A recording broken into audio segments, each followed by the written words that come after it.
Welcome to the Deep Dive, where we take a stack of information and distill it into the crucial insights you need. Today, we're embarking on a particularly intense deep dive. It's into a single, pretty raw source. A dramatic transcript titled Florida Showdown, Vengeance on Natasha. Right. And our mission today really is to unpack the explicit, totally unfiltered statements of this speaker named Skadi. We'll explore her escalating threats of violence, the, deeply personal and often unhinged motivations behind them, and her really striking comments about potential legal trouble. Yeah, and what makes this deep dive, I think, particularly compelling for you listening, it's not just the graphic nature of the threats, which are pretty intense, but also these fascinating underlying dynamics. We'll look at the subtext of Skadi almost like performing for her boyfriend. His presence seems to really fuel her intensity. Yeah. This is going to be a revealing look at what happens when, online conflict just spills over into these really alarming real-world declarations. Okay, let's get into it. So we're jumping right in because right at the start, Skadi immediately announces she intends to travel to Florida. What does this immediate plan, tied to such a specific purpose, signal right out of the gate? Well, it's a powerful opening statement, isn't it? Wow. It's designed to set a really aggressive tone. No. She doesn't just mention travel. She immediately links it to this clear, violent goal saying, I'm going to find her and I'm going to beat the mortal out of that bitch. It's not casual. It's a declaration that frames everything that follows. And not just a declaration, right? She's actively soliciting funds for it.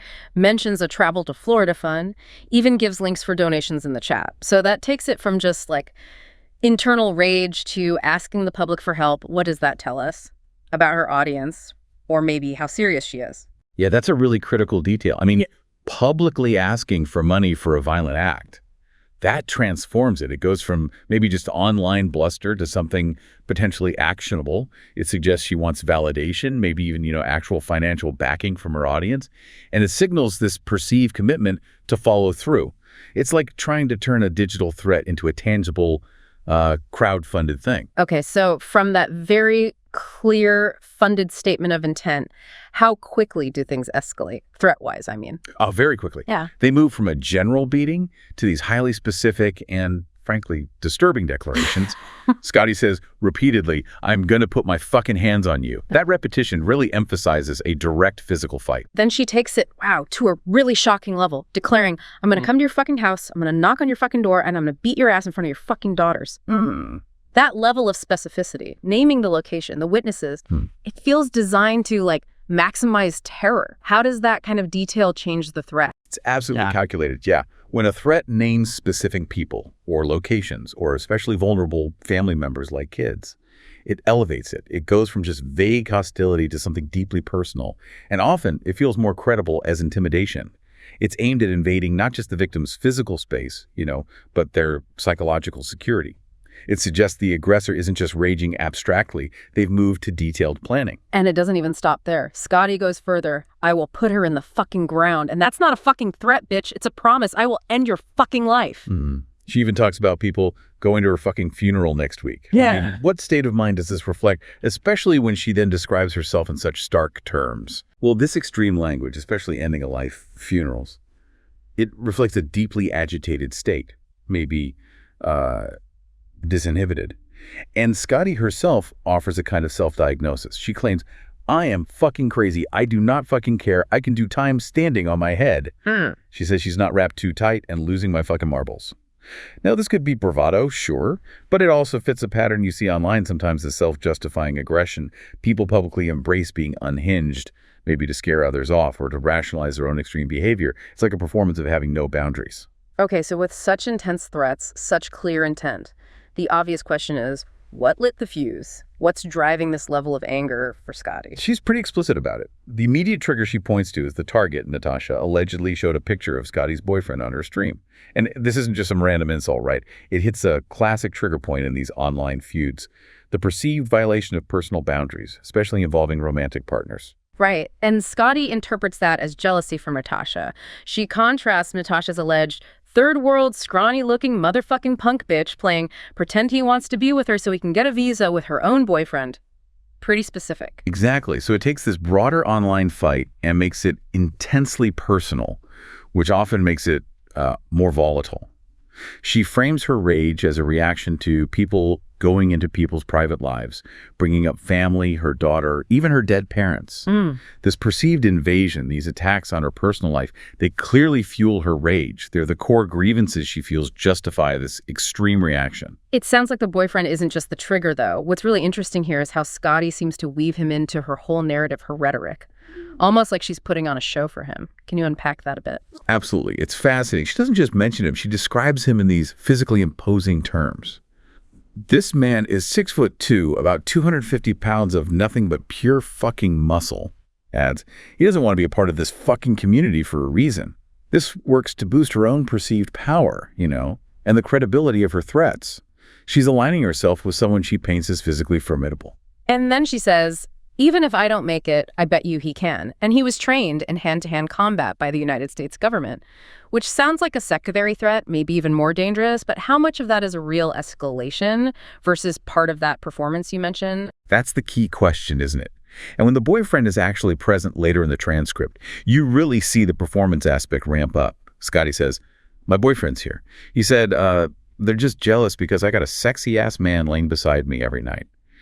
And then she goes into more detail about his looks, his youth, adding, yes, and I can touch him. So this isn't just about escalating the threat anymore. It seems like it's also about validating her anger through his perceived approval right there beside her, his physical presence, his agreement. It seems to embolden her, make her words feel more credible, maybe even more extreme to our audience and perhaps to herself. Okay, so despite the seriousness, the specificity of these threats, Skadi repeatedly expresses this, like shocking indifference to legal consequences, which seems almost backwards for someone being so public. It does, on the surface, yeah. She states, I'll go to jail. I've been to jail before, bitch. Give me 1 second. Talk for a second. Like it's nothing. And later, I don't care to go back. In fact, it might make my numbers go up if I'm the bitch that ends motherfucking Natasha Cooper's reign of terror. This casual dismissal of jail, you could interpret it a few ways. Maybe genuine disregard from past experience, or maybe she thinks she's untouchable. She even repeats it. I've already been in trouble before. I've been to jail. I don't care to go back. And echoes a comment from her chat. Worst case scenario, I'll throw in for bond commissary or probation.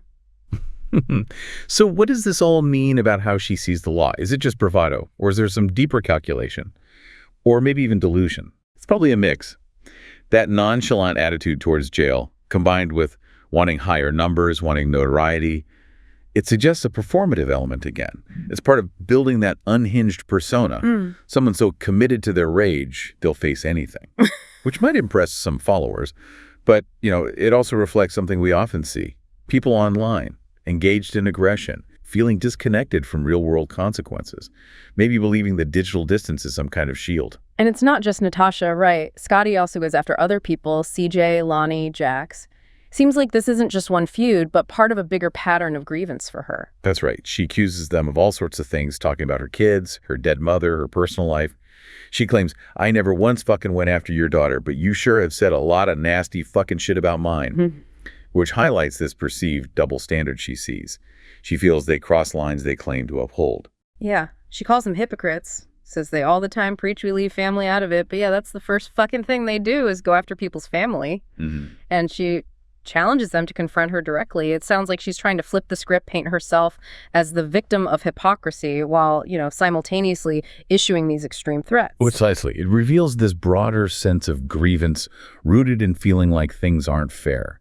Skadi feels others break the very rules they preach, and in her mind, that justifies her own extreme reactions. It's a dynamic you see a lot in these online conflicts, people feeling morally superior even while doing similar or worse things than their opponents. Wow. So this deep dive into Skadi's statements, it really reveals this fascinating, though disturbing mix. Personal vendetta, performative anger, and this just startling disregard for any legal fallout. The specific, graphic nature of her threats, plus her boasts about being unhinged, her boyfriend's supposed prowess. It paints a picture of someone pushed to what she, at least, considers her absolute breaking point. And what's particularly striking, I think, is the willingness to just publicly declare these violent intentions while at the same time acknowledging and dismissing the legal side of it.